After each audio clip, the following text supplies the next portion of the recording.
I'm glad that we got the information out. I just kind of want to recognize a few people. We have a couple council people. Andy Selhertz, Meg Ryan Shockey, Sue Brodick. Did I miss anybody? No. So thanks for coming out. They've been through this process with us the entire time, as well as Chief Melky, and he's brought some of his officers. So if you have any specific questions about issues in the past, which might have been before me, about why we're moving forward with this project, but just a little brief history of how we've gotten here. Back in 2009, again before my time, the city explored building a new police department at that time.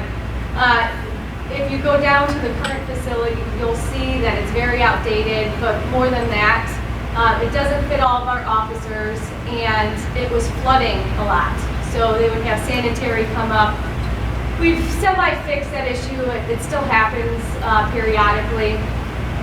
And then the recession hit. So the city just didn't have the money to move forward at that time. And if you remember, they had just built the fire station not too long before that.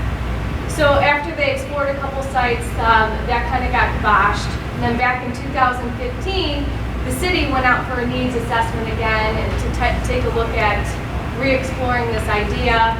There was an administration change. It got kiboshed again. But at that time, they looked at different site opportunities. They looked at right here back where the courts are. They looked over where Brookridge currently, or it is now gone, but where Brookridge was.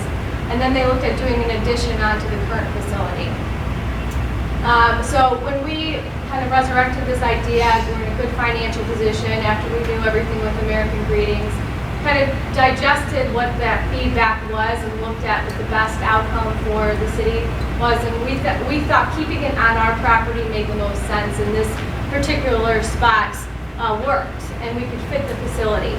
And then we added the city hall portion because there's really only 15 offices left, and when we did a needs study back in that same year, and we took a look at all of our buildings, what we identified at that time was that current facility, which housed the old fire station, the police station, and city hall, needed about $7.5 million worth of work just to get it up to grade. That's just, you know, between handicap, lighting, HVAC issues, that wasn't even improving it.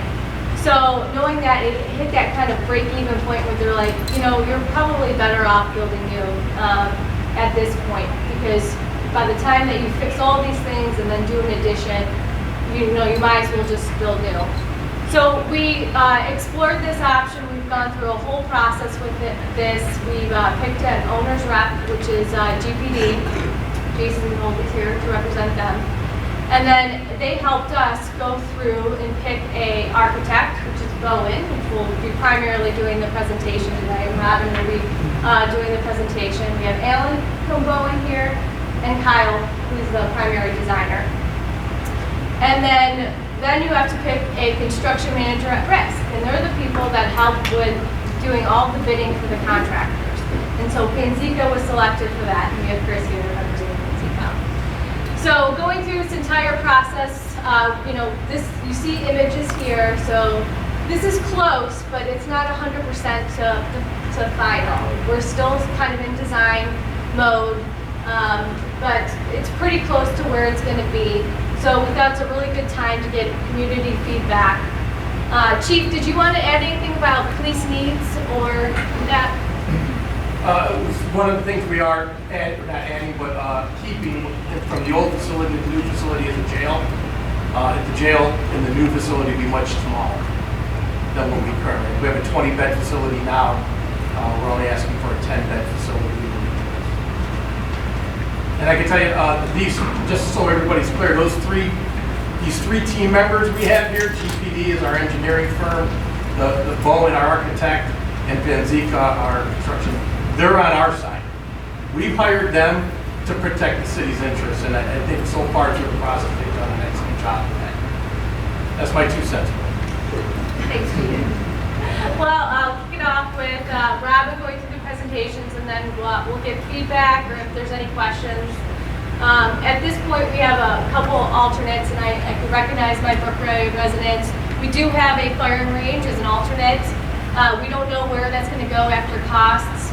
But just for your sake, we were just out at Strongsville last week with a meter reading the shooting range out there. It's right next to residents, and you know that's a big responsibility of ours because we realize it's close and we want to ensure that everyone feels comfortable and that sound is protected. So we're looking into that more and more and making sure if we move forward with that part of the project that we protect the residents in that area.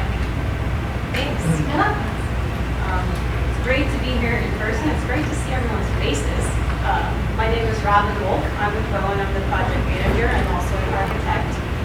The mayor introduced the rest of our team.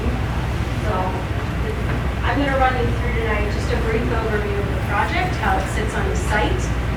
You're going to hear from Chris with Panzica at the very end to talk a little bit about the construction process and sequencing and what you're going to see over the next couple months to a year.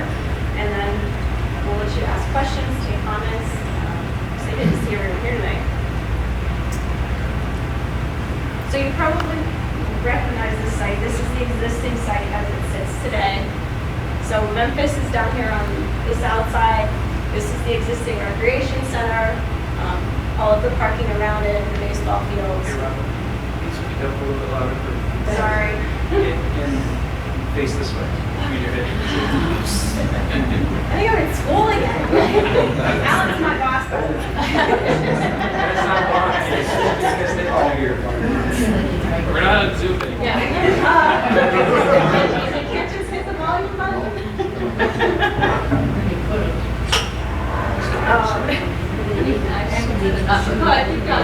I'll try to project to you. So, North Amber's over here, Brookway's over here.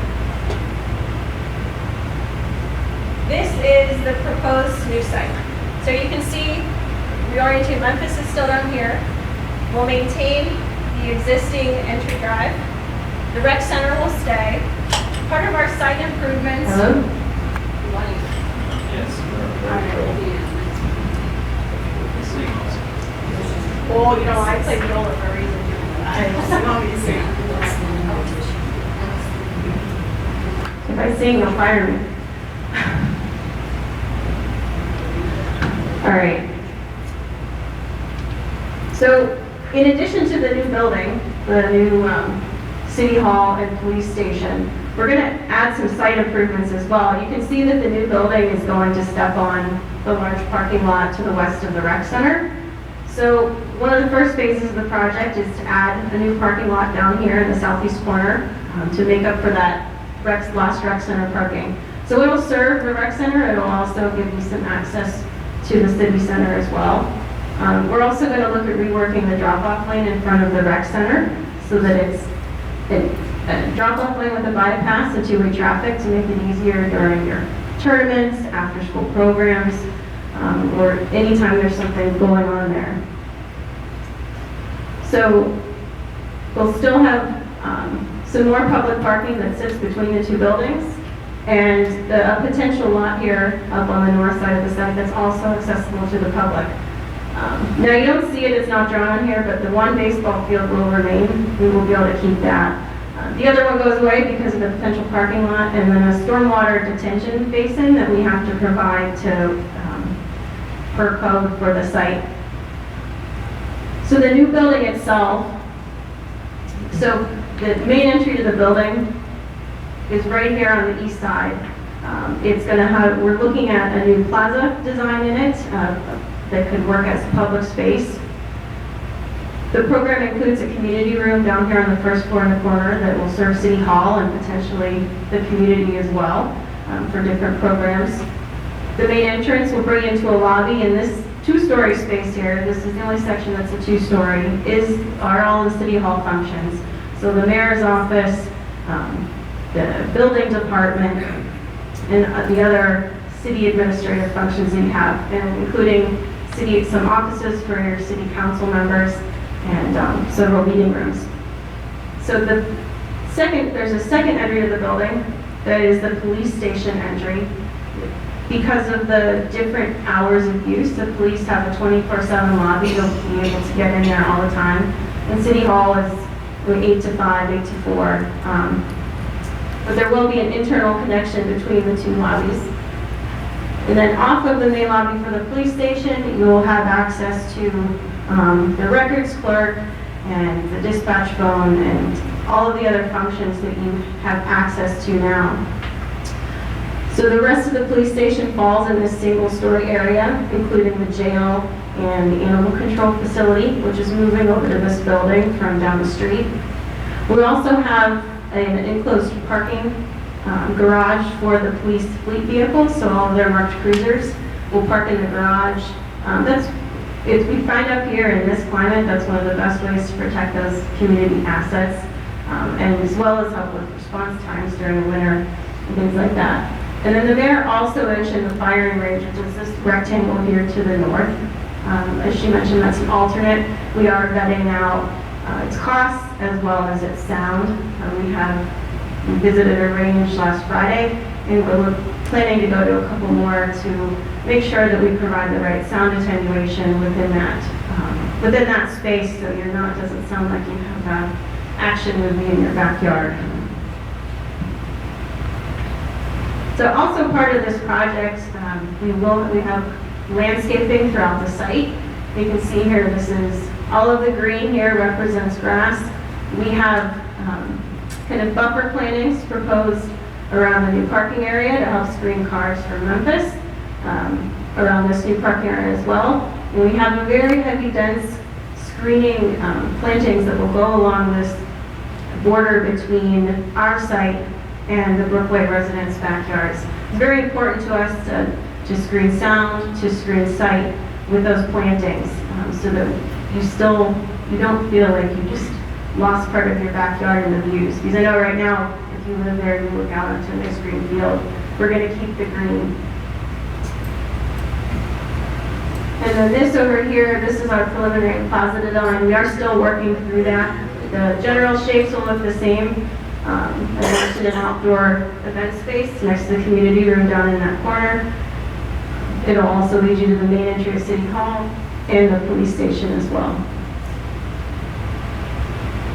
So this is an early concept plan just to give you an idea of kind of the mass of this building on the site.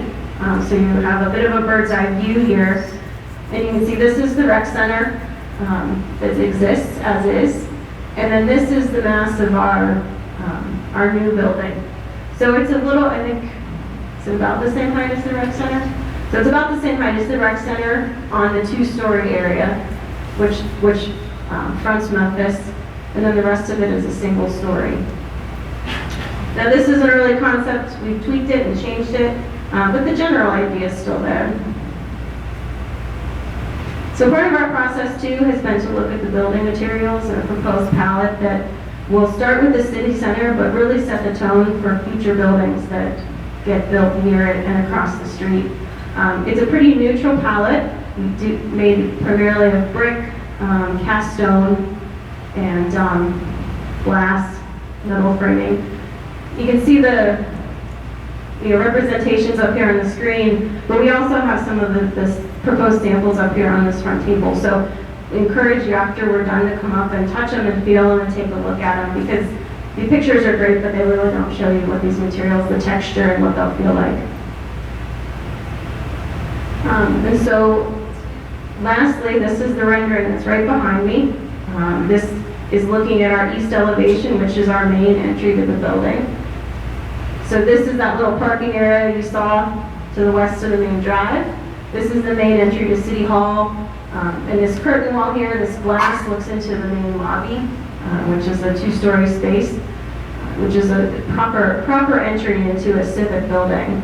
And then over here is the entry to the police station. So very clear once you get up here, it'll say City Hall, it'll say police. And then over here, this corner, this bit of glass is that community room and outdoor event space. So I'm going to hand it over to Chris, and he's going to talk a little bit about how we're going to get this thing done. I'm just going to yell. Okay. So for construction-wise, as Robin said, our first phase would be to complete the new parking lot in the red area so that the new parking can be completed before we take out the old. During that time, which we have currently scheduled from July through September of this year, that would be to complete also the new drop off into the rec center and repave the entrance off from Memphis. So during that time, the entrance from Memphis would be closed and all of the entrance would come in from North Hamburg. Once we complete that in September, that's when we would start the new building construction, and that's the whole area in blue. So that's when the other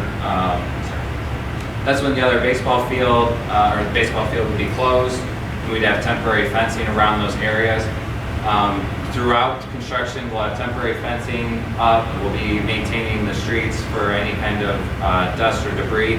The one positive that we always like is when we're starting in September. That's usually when it's more of the rainy, wet times, so it makes it so that there's kind of a natural dust protection, so that it makes it a lot easier to keep dust control while the site work is going on. In that September timeframe, that's when we'll say the loudest of the noise will be going on, when we'll have earthwork going on, so all of the large excavators will be on site, moving dirt, installing utilities, doing foundations. So that would be kind of the loudest time, would be kind of the late of this year into the start of next year. And then that's when the building will be up, starting from the early on of 2022 through late of 2022. So we currently have it scheduled through about November. At that time, that's when we would be coming back over onto the old building and taking the old building down. I don't have that on the map just because that's a whole year and a half away or so. So really from construction-wise, that's our plan right now. Like I said, temporary fences would be placed, extremely careful with security and safety throughout the entire project to ensure both the workers and all the residents, and again, all of the entrances into the rec center would be maintained in a safe manner as well. So that's all I have for construction. There's a couple of things that I forgot. So just listening to this, there's just a couple of things that I wanted to mention. So some of the things that we don't have in our current facility is a garage for our police vehicles. They park currently behind the police station, but there's nothing to protect them from the weather. So this facility will have that. Knowing that how much time that our officers spend in the police vehicles and we turn them over so frequently, we feel like it's necessary to protect that asset that we put so much money into every single year. And then as well as our animal shelter, which is currently at that house near the fire station, that would be relocated into this building as well, and that house would be demolished. So everything will be in one place for the police station, which the animal shelter and the animal control is under the police department. And then the other thing I want to talk about as part of this project cost is the demolition of the current facility. So when we're ready to move in next November, this is part of this cost is have a site plan demolition of the current facility. And if you've been watching council meetings or any kind of work sessions, you'll know that the library is interested in moving to that space. So we are having those conversations with the executive director. And the reason that they want to move is because they can't expand in their current location. They're next to a creek, their parking lot's too small, and so they want to expand their footprint because they house about 30,000 people that go to that library. So despite our small size of a community, more people are using that facility than we even recognize sometimes. So we want to keep the library in our community, so giving that opportunity to expand here and kind of create that civic center feel. So the reason why I said that we're not 100% on all the elements, we want to make sure we get it right because they'll try to mirror some of these elements, the look, so there's a cohesiveness moving forward. And those are the couple things I wanted to add. So I'll turn it over to questions.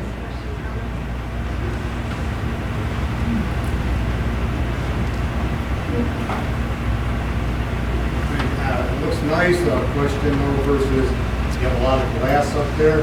How is the R factor of the glass versus a wall as part of those sections? Did you say art? R. Oh. I got it. Insulation. I got it. R. So glass does typically have a lesser R value than an opaque wall, than a chipboard wall or something with insulation. We will be putting, insulated glass units, a low E coating on it. And we're also facing east, so our engineers are telling us that this amount of glass is actually helping us because of how much heating they have to do, during the year. We spend a lot of time in cold weather, so we run our heating a lot more, and having some basically heat gain on this east facade, which is much better than if it were south or west. We're actually helping them a little bit during a longer portion of the year. And one part too, I think it's great with having the parking for the facility. It does have very ample exhaust built into that factory, right? I guess I don't understand what you're asking. Vehicles running inside the enclosed garage. Oh, yes. So the garage does have exhaust in it. They're not supposed to run their vehicles in the garage constantly. But it has an exhaust system. It also has CO2 sensors that will kick up the exhaust velocity a notch if it does pick up some hazardous material or gases. Mr. Fry? I just need something cleared up. When you talk about the demolition that's going to take place, is that the old fire station or the whole complex? The whole complex, The whole complex? correct. Thank you.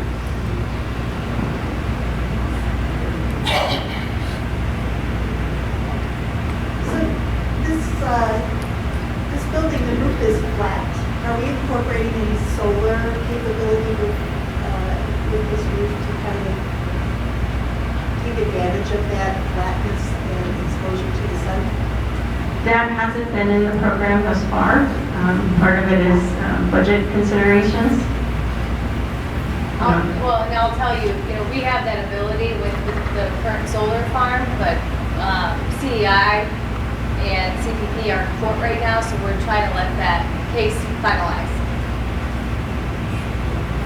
I have another question about the shooting range. Isn't it awfully close to the school?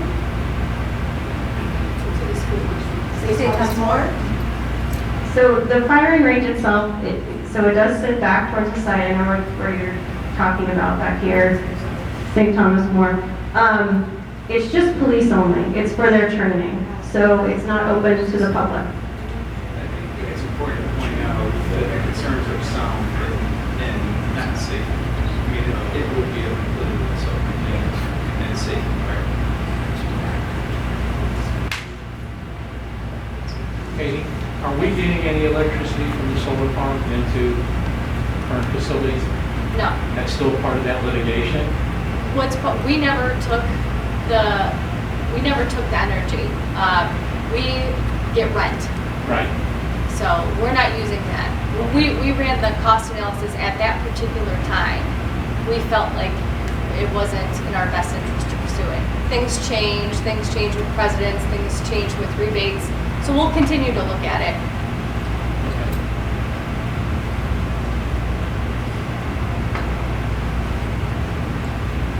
So the library going to take that whole area with the, Yeah, I'd like to ask a question. In view of the money that is being spent for this project, are we going to get our dispatch center back again? No, we do not plan on going back to dispatch. We did a 5-year contract with Chagrin Valley Dispatching. I was not the mayor at the time. I was on city council when we made the move to a regional dispatch center. Chief, do you want to go through decisions of what's working? There are some benefits. There are a lot of benefits with the dispatch center that we're currently with, which is Chagrin Valley. First and foremost is the emergency medical dispatching. Scott, can you talk up? We can't hear this. The emergency medical dispatching. Every dispatcher is trained extensively on the medical side. So when you call, they can give you specific medical directions.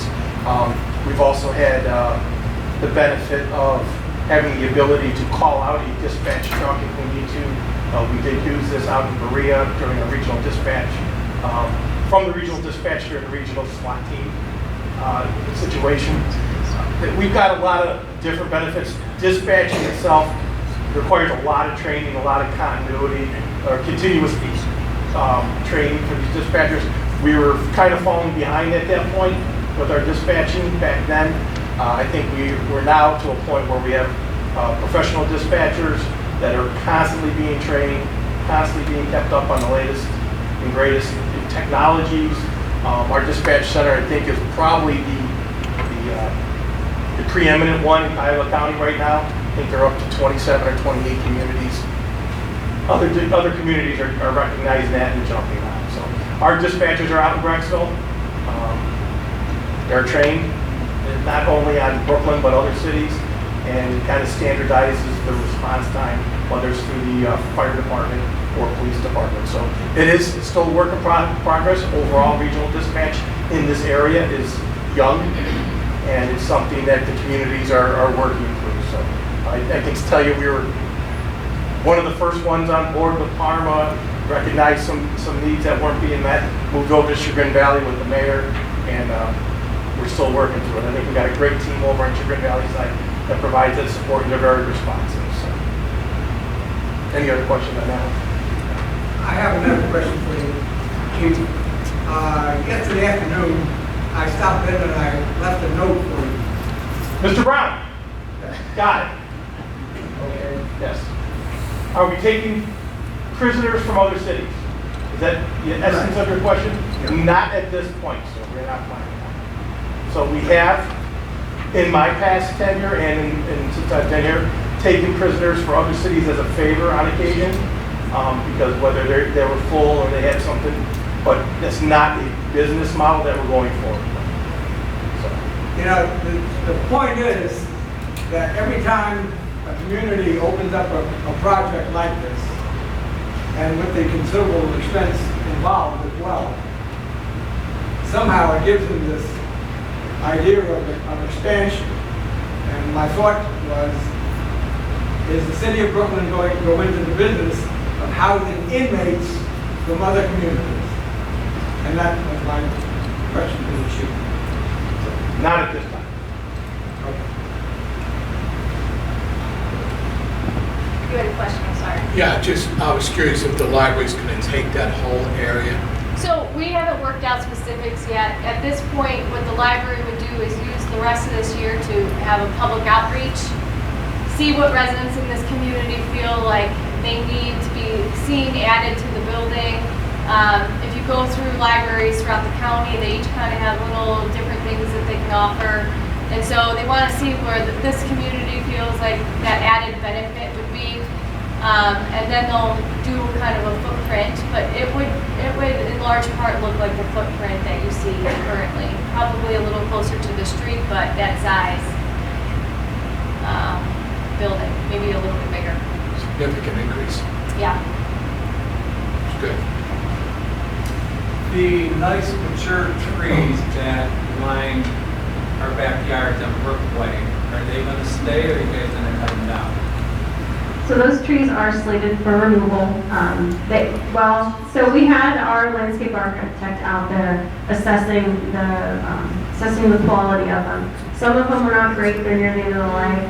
And a lot of them, because they're pines, they're very tall, so all of the screening is well past where we actually need it, which is down near the base, along the fence line there. Now, if you live in the backyard now, I can see the top of the Well, road. so we will be putting back in a combination of dense shrubbery, so shorter shrubs, evergreens, and taller ornamental trees. The second issue is that we have a lot of grading that has to happen along there, so we're going to have to disturb the trees anyway because of the drive, because of the grading. And when you start to hit the root balls, the trees eventually die.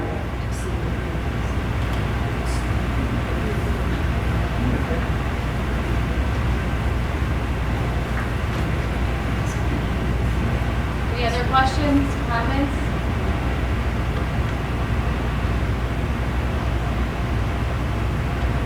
Any of the council members want to say anything?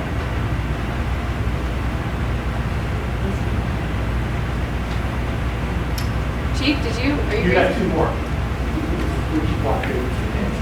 Oh, I guess I would just say that this has really been a long time coming, and I'm just really happy that we're in a financial position that we're able to finally do this. I mean, our police have been suffering under really terrible conditions in the current facility. You know, quite a while back, we had a plan, when the economy changed, we weren't able to do it, and so I'm just very pleased that we're finally able to bring this to fruition. I think it's gonna be a good thing for everyone.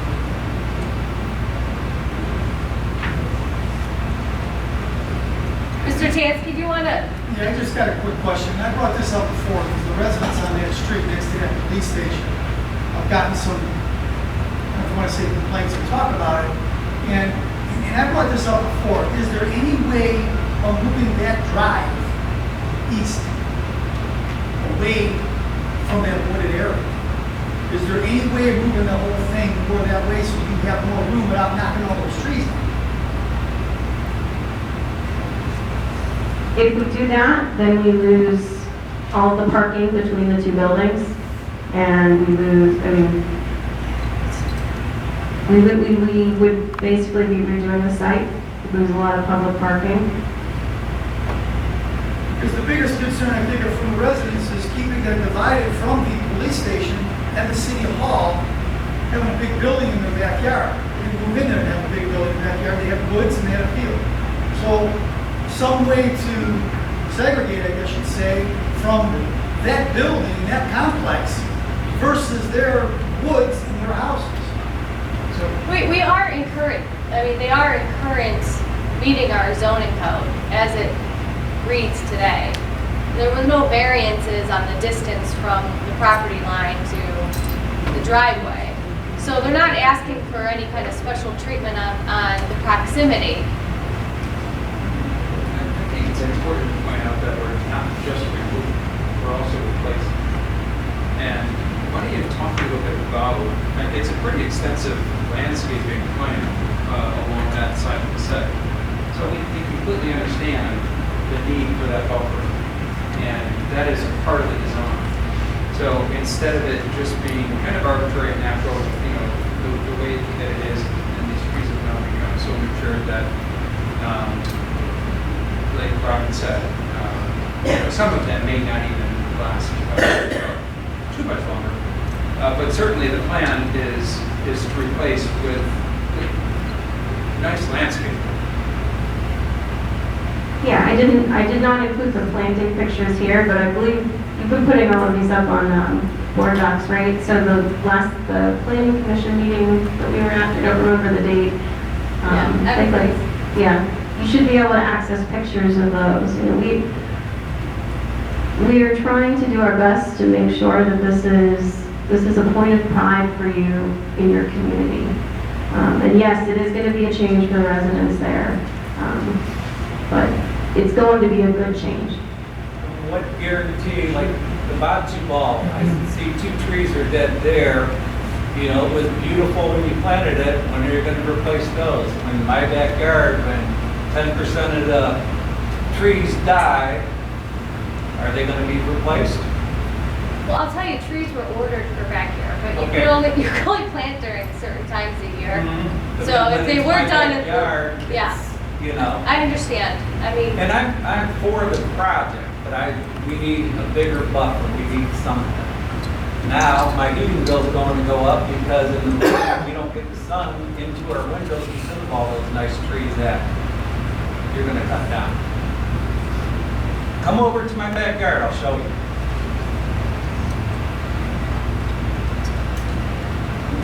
Could you incorporate somehow I the hear you. baseball field? Is that important? I'm sorry, what? The baseball field? We are maintaining one field. I know, couldn't you eliminate that? Is that important in that space? That you could use, the parking lot can move over, the building can slide down? Or, I don't know, progress, a lot of extra stuff. I think we would just be trading one resident's complaint for another. I mean, you pushing it back, it's just impacting a different resident. So, I mean, I understand your viewpoint, but you're just pushing the problem down the street a little bit. It's still the same problem. You know, if you build the whole thing behind the house. Really, one of the goals is to create a civic center.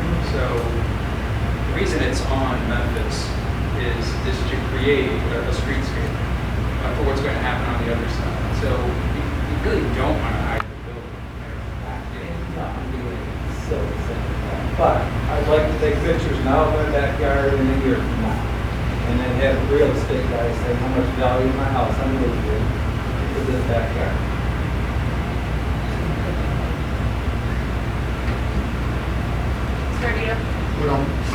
Would a mound help any? Would anybody like a mound? Would they build a mound first, land it on top of the mound? I mean, it comes down to grading, and it comes down to, there's already an existing fence that's owned by the city in that current location. You can add on. I say it's just, it's space, mounds take a lot of space, and I know it looks like a really big site. It's a really tight site for what we need to fit on here to really to serve the community.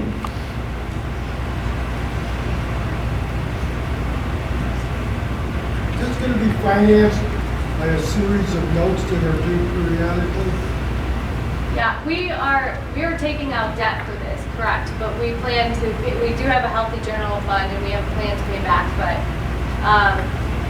the interest is. Rather than coming up with a lump sum of money, all the money. Yeah, I mean, at this point, financing is so cheap, it makes more sense for us to look at this as a long-term expenditure, and that's what it is. It's a large capital expense that, has a lifespan of 50 years, so.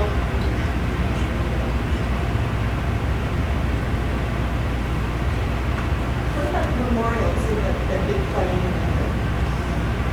So the memorials, we plan to keep the memorials. The only thing that we talked about the library, and again, this is very preliminary, is maybe moving it a little bit, but everything would remain the same in that kind of grassy area. And they even said we could work around it. The parcel line, just, if you look at it, if you take a look at the parcel line, it goes right through the plain wing.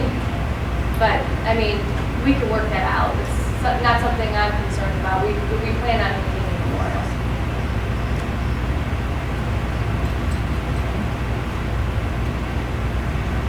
Any other questions?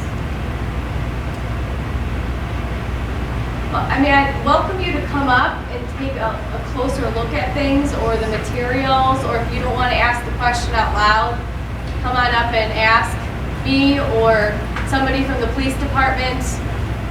Mr. Bolina has been through this process. He's our jail administrator, and the jail is an important function here that we want to make sure you get it right. As the chief said, we're having a smaller jail. Our intention is to just make sure that when we catch criminals in Brooklyn, we have a place to put them, because we can't really rely on anywhere else. We're not close enough to another city. We'd be traveling for a long distance, and the county has been unreliable. So we felt it was in our best interest to keep our community safe to maintain the jail. But it's probably more in line with what we actually hold now. We have a rather large jail.